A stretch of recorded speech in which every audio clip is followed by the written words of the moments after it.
पुरुषोत्तम मास अधिक मास महात्म कथा अध्याय 8 से अध्याय 10 तक। पुरुषोत्तम मास 17 मई से शुरू हो गया है और 15 जून तक ये पावन महीना रहेगा।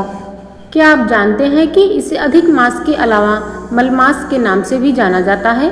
पुराणों में मलमास के पुरुषोत्तम मास बनने की बड़ी रोचक कथा बताई गई है। सनातन धर्म की दिव्य परंपराओं में पुरुषोत्तम मास का विशेष और अद्वितीय महत्व है। यह मास केवल एक अतिरिक्त कालखंड नहीं बल्कि भगवान श्री हरि विष्णु की अनंत कृपा का प्रतीक भी माना गया है। जब जब समय की गणना चक्र में असंतुलन उत्पन्न होता है तब यह पवित्र मास प्रकट होकर धर्म और साधना के मार्ग को सुदृढ़ करता है।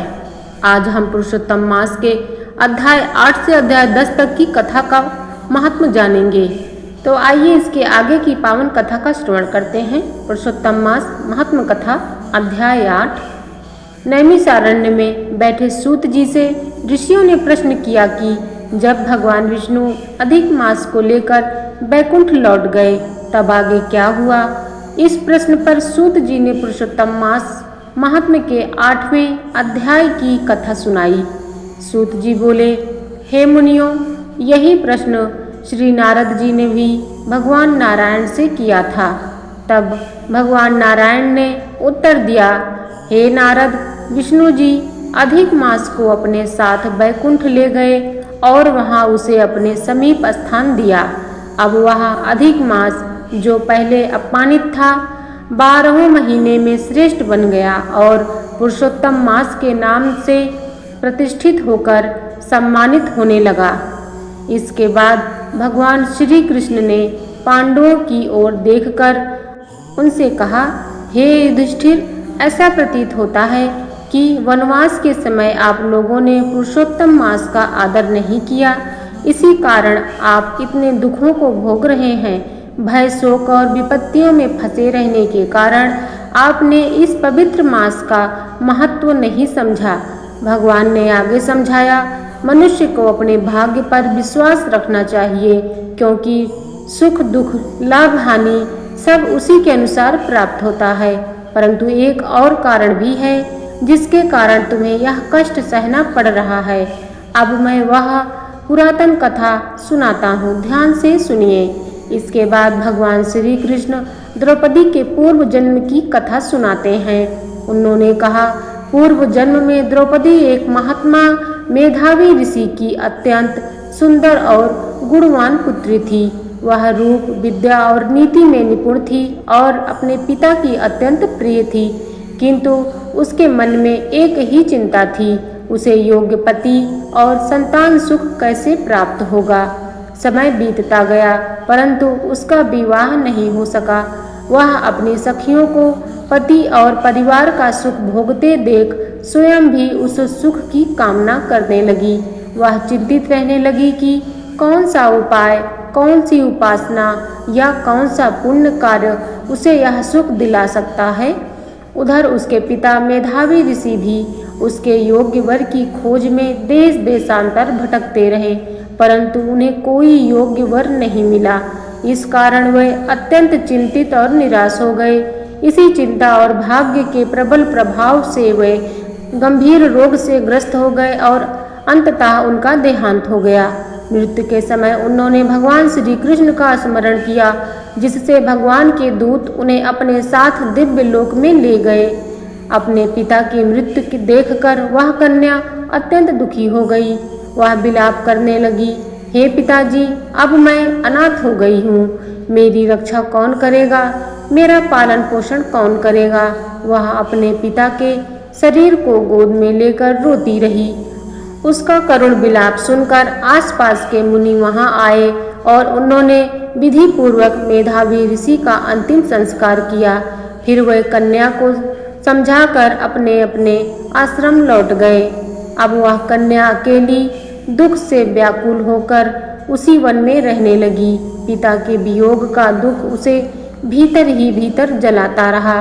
वह ना तो ठीक से खा पाती थी ना ही शांत रह पाती थी। जैसे बछड़े के वियोग में गाय व्याकुल हो जाती है वैसे ही वह भी शोक में डूबी रहती थी। इस प्रकार 8वें अध्याय में द्रौपदी के पूर्व जन्म की करुण कथा का आरंभ होता है, जिससे यह समझ आता है कि उसके वर्तमान जीवन के दुखों का संबंध उसके पूर्व जन्म के कर्मों से है। यह कथा आगे बताती है कि कैसे पुरुषोत्तम मास का पालन जीवन के दुखों को दूर करने का उपाय बनता है। पुरुषोत्तम मास महात्म कथा अध्याय 9। सूत जी बताते हैं कि मेधावी ऋषि की कन्या अपने पिता के निधन के बाद अत्यंत दुख और अकेलेपन में जीवन व्यतीत कर रही थी। उसका हृदय शोक से भरा हुआ था। वह न केवल माता पिता से विहीन थी, बल्कि अपने भविष्य को लेकर भी काफी चिंतित थी। वह कन्या एक सूनी हिरणी की तरह भयभीत और असहाय होकर अपने घर में रहती थी। उसके नेत्र आंसुओं से भरे रहते, हृदय दुख की अग्नि में जलता रहता और हर क्षण वह अपने जीवन का कोई मार्ग नहीं देख पाती थी। उसके मन में सबसे बड़ा दुख यही था कि उसका विवाह नहीं हुआ था और अब उसके जीवन का क्या होगा। यह चिंता उसे भीतर से तोड़ रही थी। उसी समय उसके दुख को दूर करने के लिए दिव्य संयोग से महान तपस्वी दुर्वासा ऋषि वहां पधारे। वह अत्यंत तेजस्वी, क्रोधी किंतु कृपालु मुनि थे, जिनकी महिमा स्वयं देवताओं तक में प्रसिद्ध थी। उन्हें देखकर कन्या के मन में आशा की किरण जागी। कन्या ने अत्यंत श्रद्धा और विनम्रता से दुर्वासा ऋषि का स्वागत किया। अर्घपाद्य और वन में उपलब्ध फल फूल से उनकी पूजा की। उसने उन्हें प्रणाम करते हुए कहा कि आज उनका जीवन धन्य हो गया, क्योंकि एक महान संत उनके द्वार पर आए हैं। उसने यह भी कहा कि शायद उसके पिता के पुण्यों के कारण ही यह सौभाग्य उसे प्राप्त हुआ है। दुर्वासा ऋषि उसके सेवा भाव और विनम्रता से अत्यंत प्रसन्न हुए। उन्होंने उसे आशीर्वाद देते हुए कहा कि वह एक श्रेष्ठ कुल की धर्मपरायण और पुण्यात्मा कन्या है। उसके पिता का तप सफल हुआ है, जो उसे ऐसी कन्या प्राप्त हुई। तब कन्या ने अपने हृदय का सारा दुख उनके सामने प्रकट किया। उसने कहा कि वह अनाथ है, उसका कोई सहारा नहीं है और विवाह न होने के कारण उसका जीवन अधूरा रह गया है। उसे यह भय सता रहा है कि यदि शीघ्र विवाह न हुआ तो उसका जीवन व्यर्थ हो जाएगा। उसकी करुण वाणी सुनकर दुर्वासा ऋषि का हृदय द्रवित हो गया। यद्यपि वह स्वभाव से क्रोधी थे, परंतु भीतर से अत्यंत दयालु थे।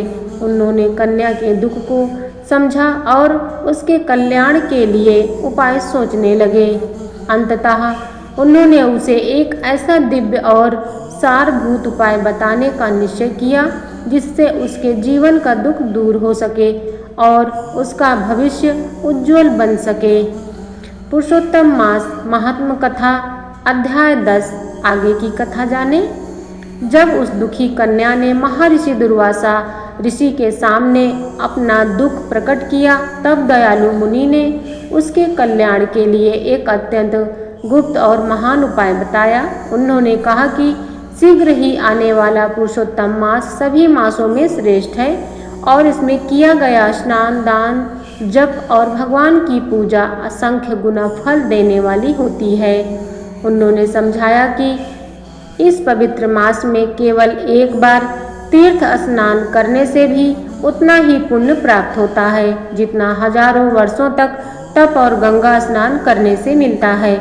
यह मास स्वयं भगवान श्री कृष्ण को अत्यंत प्रिय है और इसमें की गई भक्ति से मनुष्य की सभी मनोकामनाएं पूर्ण होती हैं। दुर्वासा ऋषि ने अपने जीवन का एक प्रसंग भी बताया कि किस प्रकार उन्होंने क्रोध में राजा अम्बरीश को नष्ट करने का प्रयास किया था, लेकिन भगवान के सुदर्शन चक्र से स्वयं संकट में पड़ गए। तब इस पुरुषोत्तम मास के प्रभाव से ही वे उस भयंकर संकट से बच सके। इस प्रकार उन्होंने कन्या को दृढ़ता से इस मास का व्रत करने का उपदेश दिया, लेकिन उस कन्या ने मुनि के वचनों को स्वीकार नहीं किया। उसने तर्क करते हुए कहा कि अन्य मास जैसे कार्तिक, वैशाख आदि भी तो महान हैं, फिर यह मलमास कैसे श्रेष्ठ हो सकता है। उसने इस मास की महिमा को समझने के बजाय उसका तिरस्कार किया। यह सुनकर दुर्वासा ऋषि अत्यंत क्रोधित हुए। उनके नेत्र लाल हो उठे, परंतु करुणा के कारण उन्होंने उसे श्राप नहीं दिया। उन्होंने सोचा कि यह कन्या अज्ञानवश ऐसा कह रही है और अभी इसके पास सही समझ नहीं है, इसलिए उन्होंने केवल इतना कहा कि पुरुषोत्तम मास का अनादर करने का फल उसे स्वयं अवश्य भोगना पड़ेगा, चाहे इस जन्म में या अगले जन्म में। इसके बाद दुर्वासा ऋषि वहाँ से चले गए। उनके जाने के बाद कन्या का तेज और सौभाग्य क्षीण होने लगा। तब उसे अपने निर्णय पर विचार आया, लेकिन अब वह अलग मार्ग चुन चुकी थी। अंततः उसने निश्चय किया कि वह भगवान शिव की कठोर तपस्या करेगी, क्योंकि उसे लगा कि वही उसके दुखों का निवारण कर सकते हैं। इस प्रकार वह पुरुषोत्तम मास की महिमा को त्याग कर अपने ही मार्ग पर चल पड़ी। आध्यात्मिक लाभ और मोक्ष प्राप्ति। इस माह में किए गए जप, तप, दान और व्रत का फल सामान्य महीनों की तुलना में कई गुना, लगभग 100 गुना अधिक मिलता है। यह समय पापों से मुक्ति और मोक्ष प्राप्ति के लिए सर्वोत्तम माना गया है। इस माह में भगवान विष्णु के मंत्रों का जाप, भगवद गीता, विष्णु सहस्त्र नाम और श्रीमद् भागवत कथा का पाठ करना अत्यंत फलदायी होता है। भगवान श्री कृष्ण के उपासक इस दौरान गोवर्धन परिक्रमा और यमुना स्नान जैसे पुण्य कार्य करते हैं। पुरुषोत्तम मास में गरीबों और ब्राह्मणों को दान देने का विशेष विधान है। गाय को हरा चारा खिलाना और दान धर्म करने से साधक को अक्षय पुण्य की प्राप्ति होती है। धार्मिक मान्यताओं के अनुसार मलमास कहने पर व्यक्ति के पुण्य क्षीण हो जाते हैं, इसलिए इसे पुरुषोत्तम मास या अधिक मास कहा जाता है। पुरुषोत्तम मास में परमात्मा का आशीर्वाद प्राप्त करने के लिए सभी को कुछ महत्वपूर्ण नियमों का पूरे माह सावधानी पूर्वक पालन करना चाहिए, ताकि ईश्वर कृपा से जीवन में स्वास्थ्य, समृद्धि और मोक्ष की प्राप्ति हो सके। पुरुषोत्तम मास में प्रातः काल सूर्योदय से पहले उठें। गीता के पुरुषोत्तम योग नामक 15वें अध्याय का प्रतिदिन श्रद्धापूर्वक पाठ करें। श्रीमद् भागवत का पाठ करें तथा सुने। स्त्री पुरुष दोनों एक मत से महीने भर ब्रह्मचर्य व्रत का पालन करें और भूमि पर शयन करें। प्रतिदिन कम से कम 1 घंटे किसी नियत समय पर मौन रहकर भगवान का भजन जरूर करें। जानबूझकर झूठ ना बोलें और न किसी की निंदा करें। भोजन और वस्त्रों में यथासंभव शुद्धता और सादगी रखें। माता पिता, गुरु एवं बड़ों के चरण स्पर्श कर प्रतिदिन प्रणाम करें। भगवान पुरुषोत्तम श्री कृष्ण की पूजा करें। इस मास में दान और त्याग का विशेष महत्व है। अपनी सामर्थ्य अनुसार योग्य व्यक्ति को दान देकर परमात्मा की सेवा करें। इसके आगे की कथा अगले अध्याय में जरूर सुनें। धन्यवाद।